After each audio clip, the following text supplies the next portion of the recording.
Welcome to Path to Design Leadership, hosted by Hang Lei.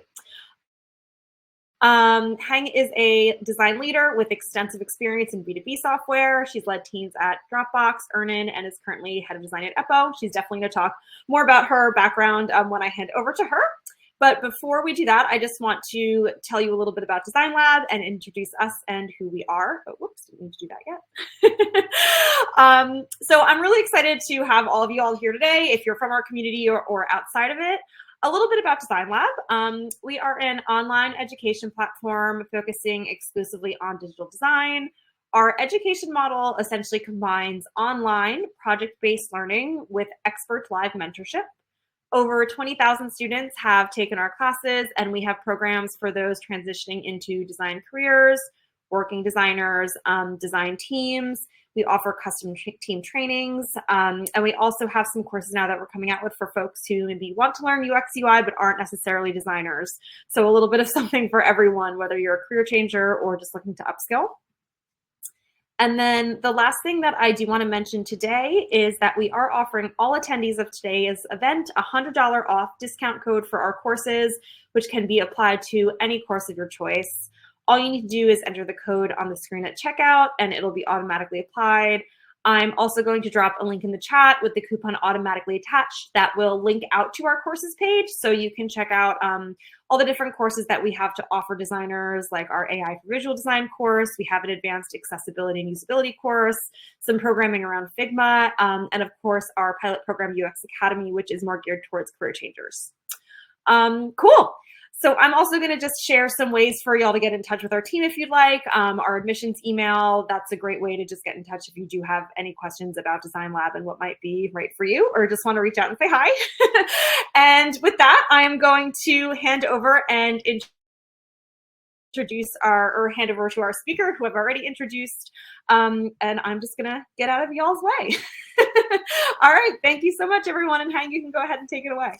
All right, thank you, Emily-Ann. Hi, everybody. I hope it's a good start of a day or end of the day for you, depending on where you are. And I'm really happy to kind of talk more about design leadership. And I've kind of written a lot of content on this topic before. And so, like, when I was approached by the people at Design Lab to do a talk, I was like, yeah, why not? I'll try to do this thing. So I'm Vietnamese. I was born and raised there before moving to the US in kind of 2010 or so. Xin chào is how you say hi in Vietnamese. So a little bit of a thing for you. I've been doing design in a digital sense since 2008, and I've had, I would say, a really good career in the entire time. I was head of design, I would say 3 times so far. Back in maybe 2018 or so, I was head of design at Earnin, which is a fintech startup. I built that team from 5 to 15. Then I got scouted by Dropbox. I led document workflow at Dropbox, which is like all of the acquired startups. That's a team of 20 people. And then after Dropbox, I'm currently going back to the small team size at Eppo, and I had the design team there of a team of 3. So I would say my perspective is unique and sometimes different from other people because I lead teams at different sizes and at different companies. So I have seen, a lot of different kind of design leadership in these companies. So in this talk, I want to talk about 3 things. One is, what the heck is design leadership? This is a basic for everybody who who want to have a taste but might not have seen it yet. 2 is design leadership is really different depending on the size of the company and the size of the team that you are in. So I would touch a bit about what does it look like at different scale.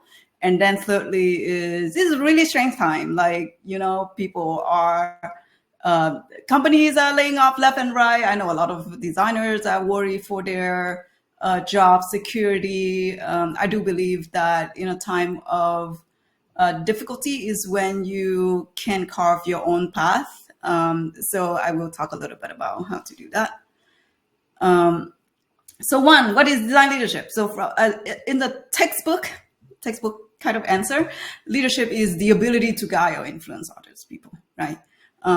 So in design, there are 3 dimensions that I would say design leadership has is guiding.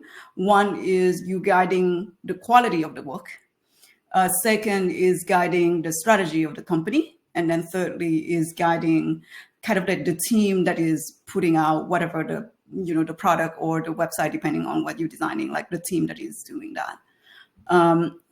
Strategy, company strategy is always the first layer that I would look at design leadership. Now, what does that mean? It means you're defining the company vision and design strategy. It means you are influencing roadmap. It means, you're uncovering, insights that is missing, right, from the roadmap. And sometimes, and by the way, I make this deck based on what my mentees ask me, so that I can kind of give you all the kind of nitpick of information at a time.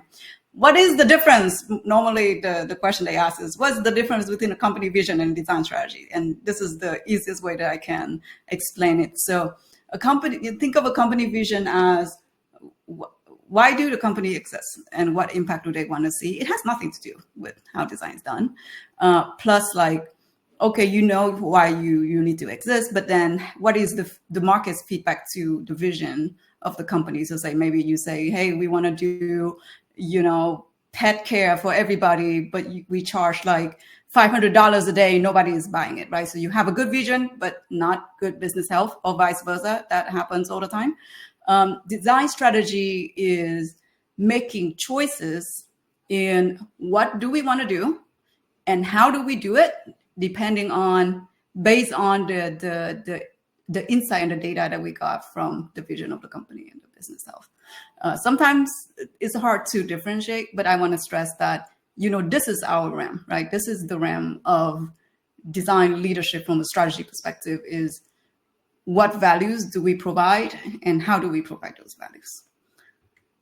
And a good example of this kind of profile person, I would call out Kat Moore. So I work with her at Dropbox. She is a staff product designer, sometimes called a principal designer. She does not manage anybody, but I would say her responsibility is at the level of like a director. So she work on things like, how do users, Dropbox has a lot of use cases and they're serving a lot of different type of customers, right? How do users cross over in use cases? How do people, going from one product to another? How does like syncing, and if you're working for the same company, how does organization type of work? That's the kind of, design work that is impacting strategy that she works on. And of course, she's not managing team. So you do not have to be a manager to be leading strategy most of the time. Secondly is guiding quality, right? So quality is basically the fit and finish. Is the solution solving the problem that you're trying to solve? Activities that is around guiding qualities are things like leading design critique, like creating and maintaining a design system. So say, for example, this is the Eppo design system, the very bare bone of it. Shipping just purely, really intuitive, polished, high quality features. And a lot of people in design systems do this kind of guiding in quality. So for example, this person, I hope I don't butcher her name, Shisi Trofimov. She worked at IBM and managing the Carbon, which is IBM's an open source design system, is really, really good. And she's been a design lead there for like a really long time, and she's just, leading the quality of the product. And then finally is guiding teams, right? So guiding team is the work that most often we say what design managers do. So like, let's say there's a thing that we need to invest on, proving the ROI of the team that's going to invest in it, ensuring that people are allocated on the right thing, performance review, operation planning. So for example, of operation planning is things like this that I do. So this is I think called Shapes of Design, work by Peter Meerholz. He's a really good writer on this topic.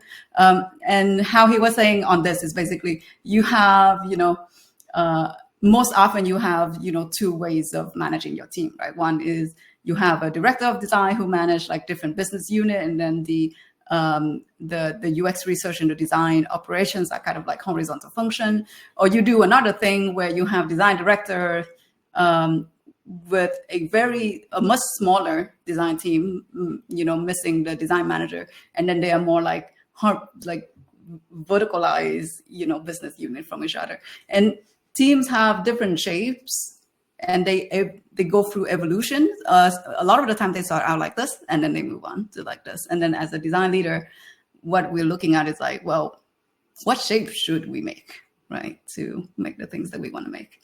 My favorite design leader in guiding team is Katie Dill. She worked at Lyft, I think in 2020.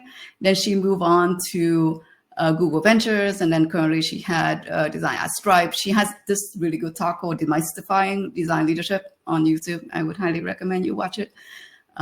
She's like just a great operator at a team level. All right, so we established what design leadership entail in the strategy, the quality, and the team.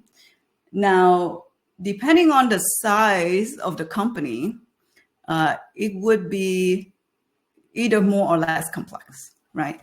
And the complexity of design leadership comes from scale, and it has the context, as in, all of the decisions that have been made. Of course, the larger your company, the more revenue it is, the more risky the decision is, which means you need a lot more context to be able to make decisions.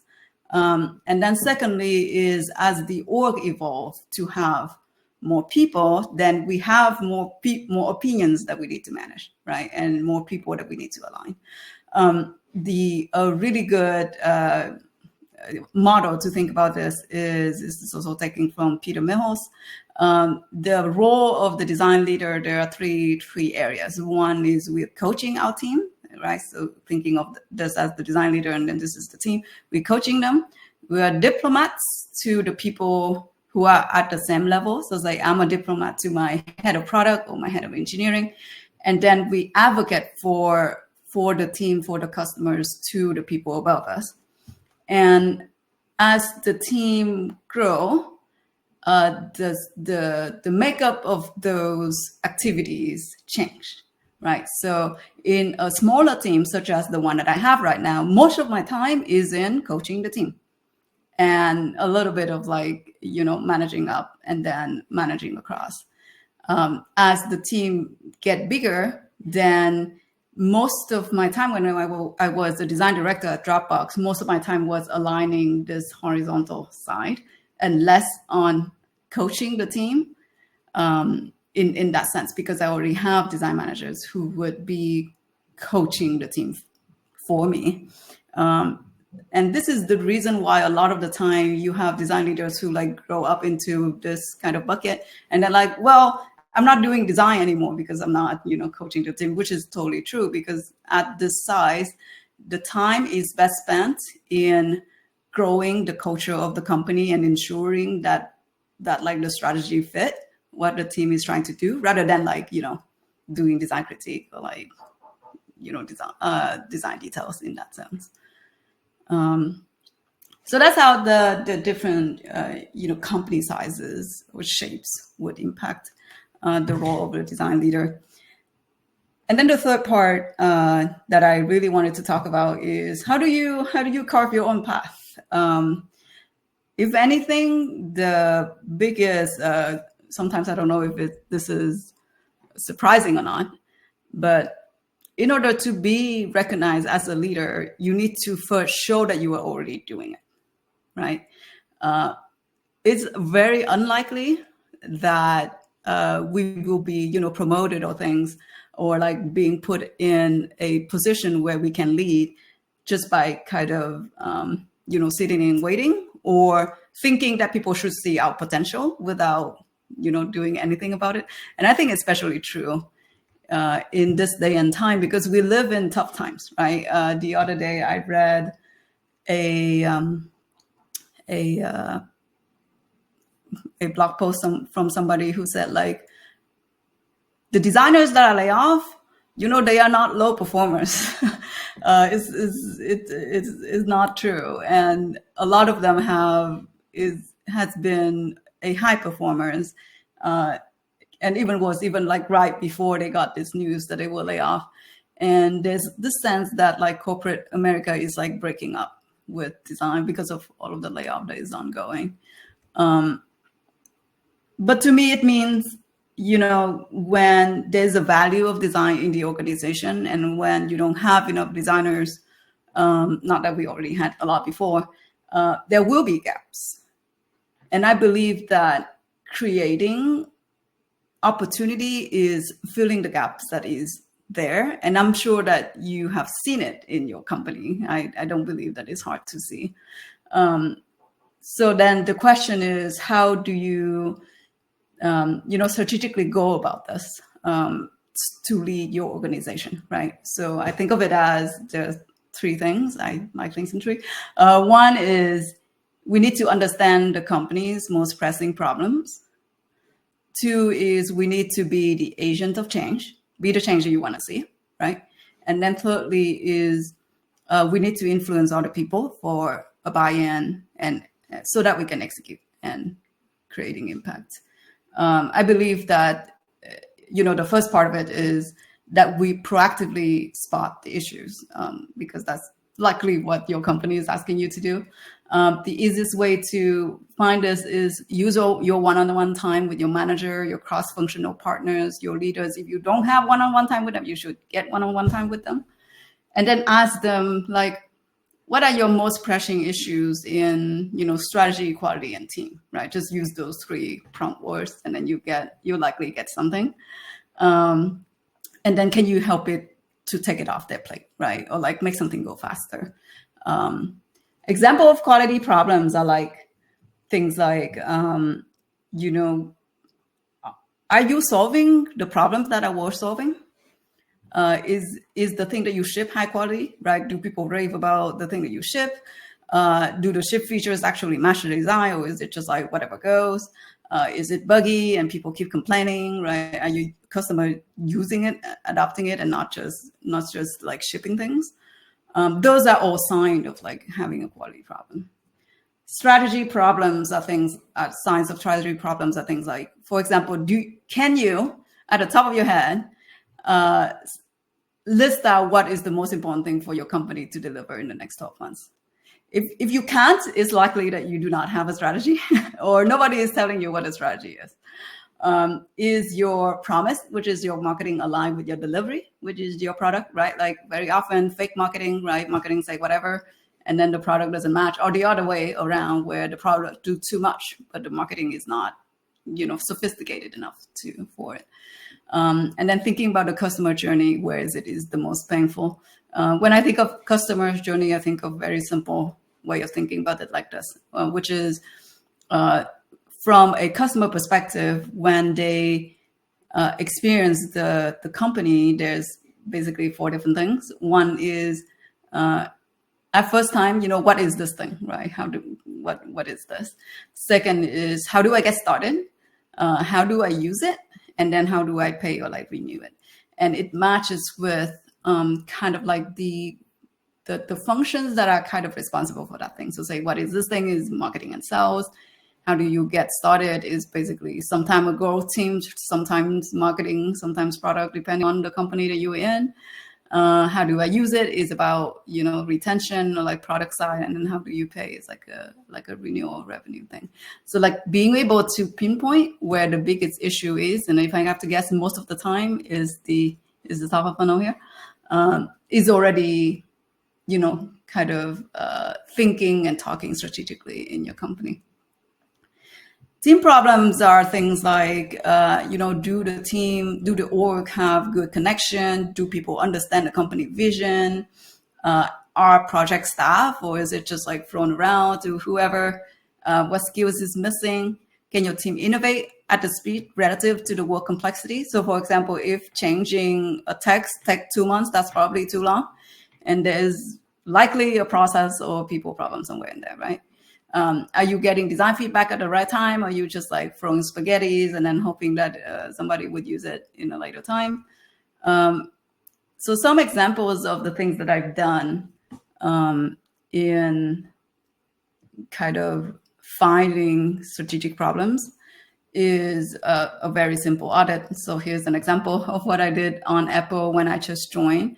And what I did, just basically, I used the SUS scale, the system usability scale by Nielsen, plus reading reviews on G2 Crowd, which is a site that you post review for B2B products. And then I summarize what I think can be better, right? So say like a better in-product landing page, simplifying information architecture, that really established that I'm thinking about it from a higher level perspective. Another spin on audit is I sometimes every 6 months in a year, I do this state of design write-up, where basically I was saying, if I step back, where are we in all of the things that we should care about?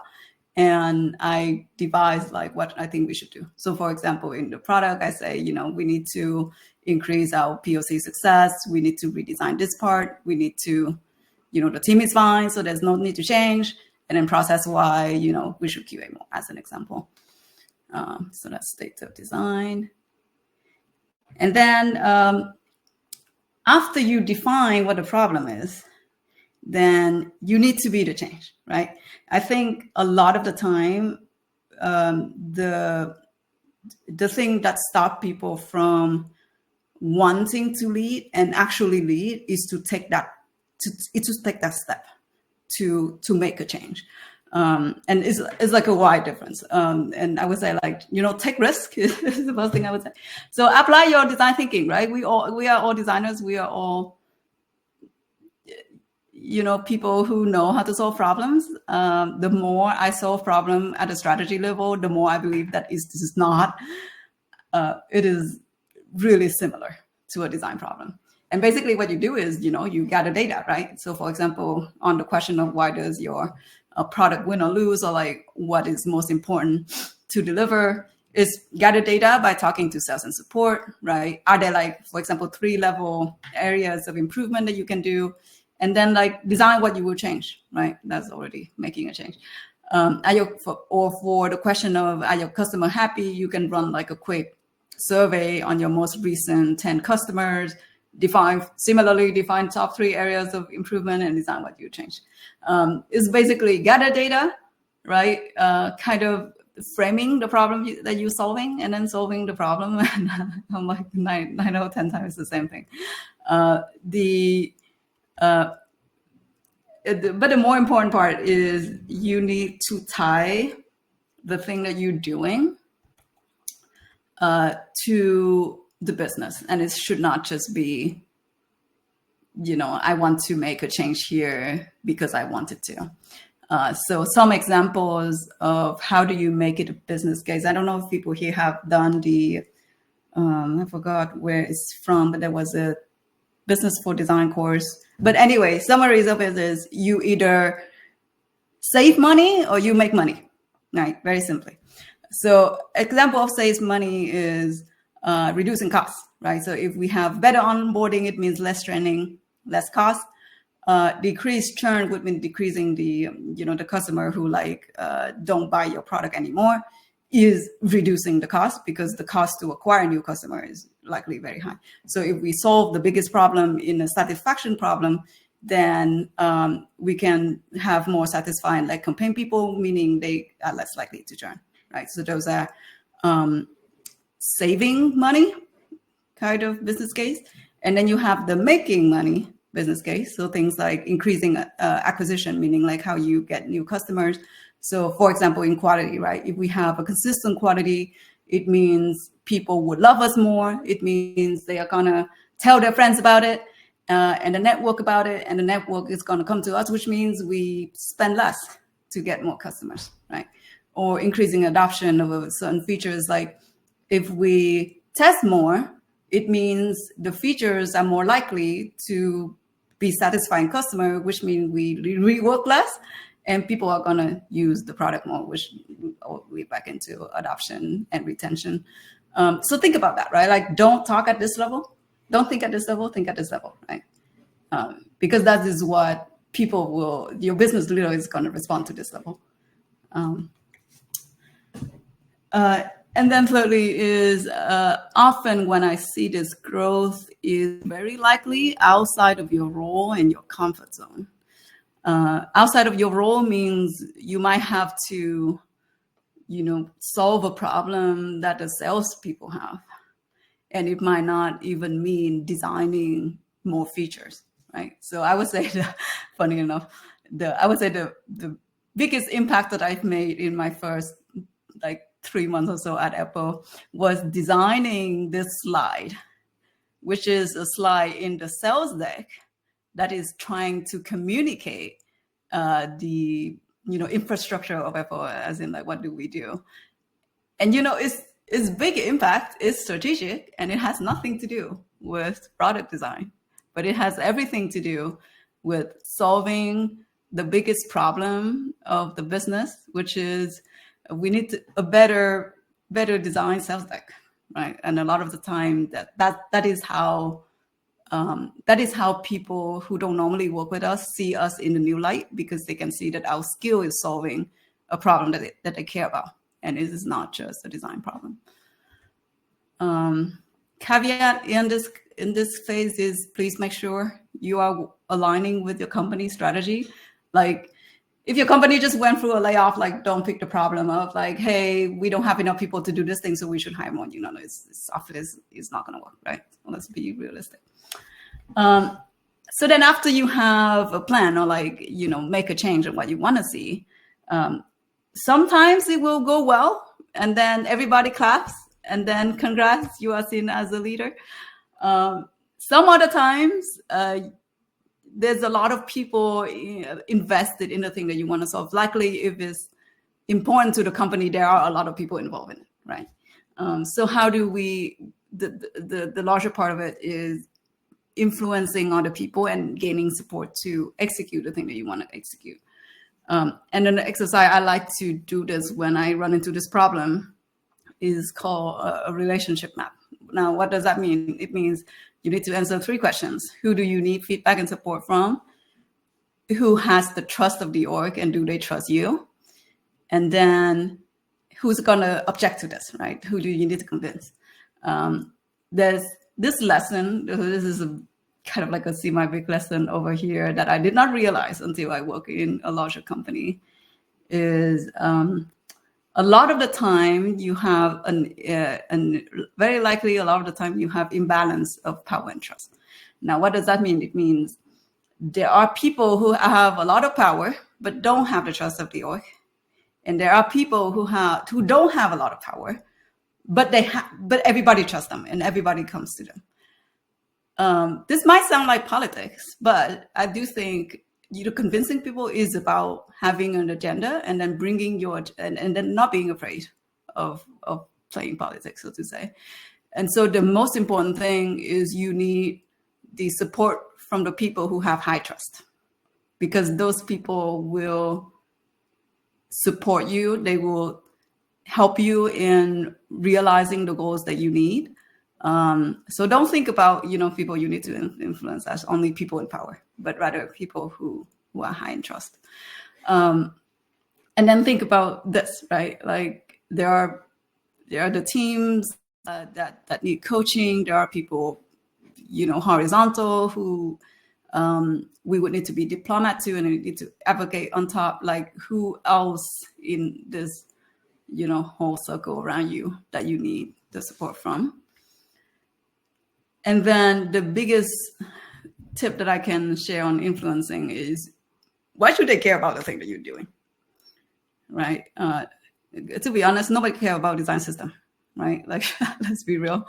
But they would care about the consistency of the messages that we tell to our customers, right? That's the thing that they care about, not design systems. So we need to frame the problem and the change that we want to make in that lens. Like why is that that you want to solve important to the company? Why is the thing you want to do important to the person you're talking to? And then what do you need from them, right? Have a clear ask. Like, is it just feedback, support, thumbs up? And then proactively solve it and document the result so that you can share it out. And I would say the last piece that I would leave with you is, I saw this quote and I just love it. Luck is when preparation meet opportunity. I do think if you're lucky, the opportunities just come to you, and then there's not much else to do. But if in this time when the opportunity is few, the best thing that you can do for yourself is to prepare. And I can't say how important it is that if you can carve your own strategic plan and having something to show for it, regardless if you are promoted or put into a leadership position in your company or not, that you are prepared and you have done it, right? And you have learned the lesson. And I think that put you in a much more likely position to lead in the future, regardless if you have the opportunity or not. So that's what I'll leave you with. Thank you for listening. Oh, nice. It was 30 minutes. I wasn't sure how long I'm going to take. And I'm happy to take questions now. Amazing. Thank you so much, Hank, for your time today. I could definitely field some questions to you. So Perna asks, do you think studying design management or a related course could give one a jump up on the corporate ladder? Many are of the opinion that one can gain these skills along their professional experience. Can you share something about this? I would say yes and no. So let's say a secret, but not quite a secret, that I would say is most of the time when a company decides to make somebody a leader, it's not because if you had that design manager, job, course or not. Like, very, very unlikely that it is the result. That it is the reason. But the reason why I would say in my career, most of the people who had who had the potential and then was made a design leader was because they had the trust of the org and they have shown that they can do the job, right? So I would say if I would say what I delivered today is like a crash course on design leadership, on the kind of thing that you can do. If you feel like you need that information, then take the class. But to me, like, after the class, do you have something to show that you have done it? If it has an application side of it, then yes. If it's just pure theory, then I'm like, yeah, no. Okay. Thank you so much. So ML says, hi, Hang, what are the top 3 things you wish you knew before you came into design leadership? Oh, I don't know if I can list 3, but let's try. So one is that design leadership is a lot of the time misunderstood. I think we both misunderstood by the people that we work with, like the usual, hey, design just like make pretty blue buttons. And we are also misunderstood by kind of like the design community in general. Like, nobody can agree on what it is that we do. What that means is, it's hard. It's hard to convince others on what you believe design leadership should be. But I do think like it's a great opportunity to carve your own kind of path, right? And then maybe the second thing is that to go into design leadership, a lot of the time it requires you to not do the design thing. Just like in the talk I talk about, maybe the important thing we need to realize, I do think, as a design community, is sometimes the thing that a traditional designer skill needs to do does not push the company forward, right? If you're selling something that is a commodity, if you can sell for cheaper, people are going to buy your thing compared to your competitor. It doesn't matter, how well it's designed. And I think we need to realize if we are in a position where design is truly the differentiation or not. And we need to put ourselves, if we want to lead, truly at an executive level, we need to put ourselves in companies that need that, right? And that's that, in my opinion, that's how we flourish in that role. And kind of realizing that that's the kind of thing that happened in real life. Cool, thank you. So Cynthia asks, how do you develop the skills on your leadership team or help them transition from a hands-on role to a more strategic one? So there's two sides to it. One is kind of education and exposing to leadership activities. And then secondly is creating an environment when that can happen. So the environment piece, I would say, is more about, the company providing, for example, mentorship from the different leaders to the people they want to grow, or like having, a lot of the time, entry-level leadership position where people can actually transition over and then start their career there. So I would say like that's if anything, the biggest part of it. But then from the person perspective, I believe in, you can educate yourself, as in, attending class or like reading books and all that kind of stuff, and expose yourself, meaning find like simple projects that you can lead, ask your leader to let you lead it and actually excel at it. It's just simply the best way, to get into design leadership. Awesome, thank you. So Emma asks, what is the best way to show your leadership skills on a resume or portfolio that really show people that you can lead? Yes, so let's talk resume first and then portfolio. So resume, the sign of a strategic thinker is when you can write your resume from the lens of the business that you were working for. So as an example, from an impact lens, right? So as an example, if you write something like, hey, I led 3 projects and did 3 rounds of iteration to deliver feature X. To me, that tells me that, okay, you are an executor, but not necessarily a strategic thinker. And how I would rewrite it or think about it differently is, for example, thing that I proactively did that meaningfully changed the course of the thing that I was working on. So, for example, proactively identify that a feature Y was the thing to focus on, and I gain alignment and I ship it, and it led to 200K in revenue, right? That is strategy. That is, to me, sound like something a leader was doing. So that's on the resume. Focus on the impact of the org rather than the activities, because that doesn't matter. On the portfolio, if you are already a leader, of course, show the work that you did. But if you are not, then I would say follow the thing that I did in this talk and do either a strategic project that you lead, or write your thoughts on what you could have done that would push your company forward from a strategy perspective. And I don't think you have to have done it to write a portfolio piece on it. At least for me, I think I like seeing people who think beyond their role, right? And so this could very well be a portfolio piece around, the kind of strategic change that I would have made, right, when I was at XYZ. I think that would be a great read for me to see it. Cool, thank you. Great questions, everyone.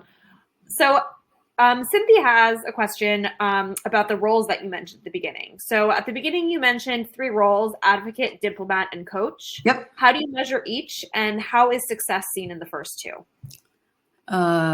Sure. So advocate and diplomat, maybe let me describe each of. So advocate is basically managing up, right? Diplomat is managing across, and then coach is basically managing down. Sorry, Emily, can you repeat the first part of it? What was the first part? Yeah, for sure. So how do you measure each, or how do you measure success in the first two? Yeah. So those are the part of things that are not measurable. And that's why that job is hard, right? Because you can't really tell. But I would say I can see it in the behavior changes in the org that have a good diplomat and advocate.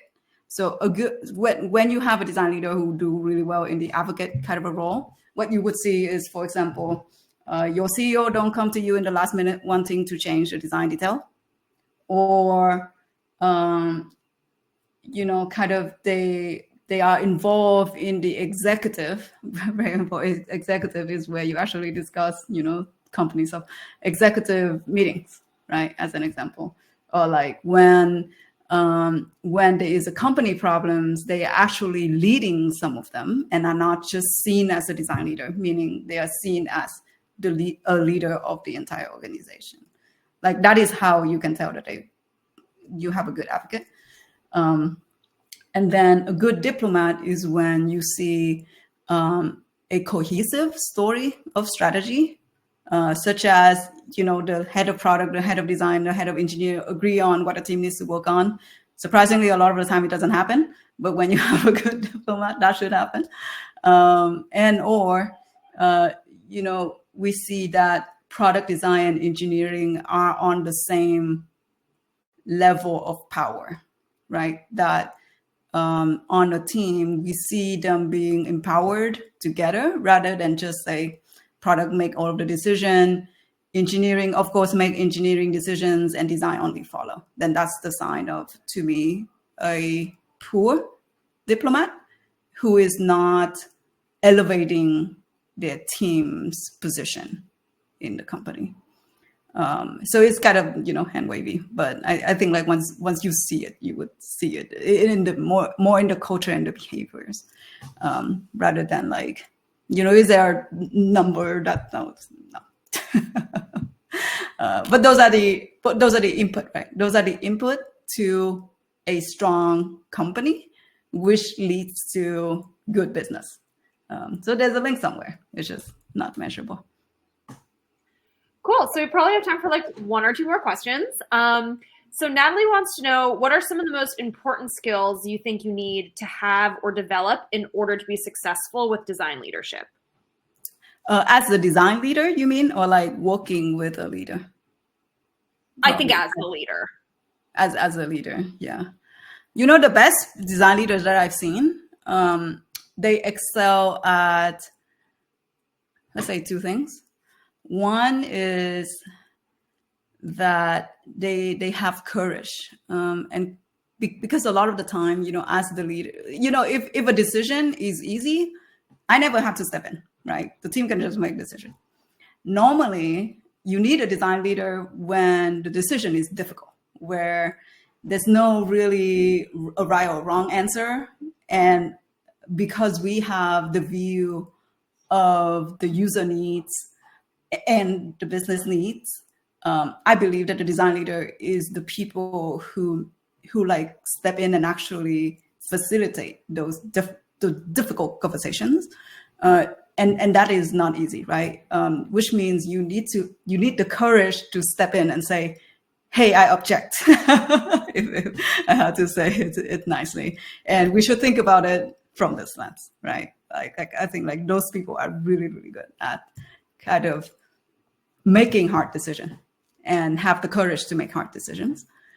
And secondly is to be able to kind of make those decisions, but while taking into account different people's perspective in mind, because it's very likely that we don't have the full perspective of everything that's going on. And being able to use our design skills, which is making things concrete, right? Isn't that such a great skill to serve kind of creating different kinds of realities that will serve the conversation. So basically that second point is the people who would jump in and draw what's possible and not sitting back. And then thirdly, it's just, have good imagination, right? Like having a vision, being able to derive the vision and gather people around it. Are really strong folks. Awesome, thank you. And then for our last question of the day from Allison, what should your portfolio demonstrate in order to get hired as a principal or staff designer? I would say it's highly dependent on the company that you're trying to interview for. So for example, I know Facebook and Google was big on visual design in the sense of design systems, which means if your portfolio don't have those very fancy system stuff, they're not going to look at it. And then there are companies that value thinking fast and thinking big, right? And those are likely the startups. So the first thing I would say is you need to know the company that you want to interview for. And then secondly is really tailor your portfolio to them. And actually, when I was looking last year or 2 years before, I had like 3 different versions of my portfolio that had like different mix of projects to cater towards the different companies that I was interviewing for. So in summary, if you interview at a smaller startup, they would want to see, can you think strategically? Can you think across the user journey? Can you, go wide and go and like make decision really, really quickly without a lot of data, right? Do you have a project that shows that? Well, if you interview for the larger companies, especially for design system type of role or like the principal type of role, the first thing they're going to look at is your craft, meaning, is the work polished? Does it look like you can execute great stuff, not just good stuff? So great stuff are things like, it's not just a good user flow, but it also look awesome. And it also has motion and it also has design system work on top of it. Kind of like the complexity of the scale really goes up in those roles. Yeah. Awesome. Well, thank you so much for all the insightful questions for our audience. Thank you so much, Hank, for taking all the time to answer them really, really thoroughly. I see I have some questions about the recording. Yes, we will absolutely have access to a recording for this presentation. It's going to be on our YouTube, and I believe it will be emailed to all y'all as well. And it's about time for us to wrap up. So thank you so much again, Hank, for joining us today. Thank you, everyone in the chat and the questions for being so active. This has been a really great audience. And I'm just really going to quickly share out, again, this discount code for anyone who is coming to this chat today and wants to get involved in the Design Lab course. You can go and check out our course catalog, and the $100 discount will be automatically applied if you're interested in taking a course with us. And it seems like everyone really loved the talk, Hang. So it was really awesome to have you. And thank you. we'll definitely on LinkedIn. We'll see you again. Thank you so much, everybody. I hope you have a great rest of your week. Enjoy your Mondays, and have a good one. Bye, everyone. Bye, y'all.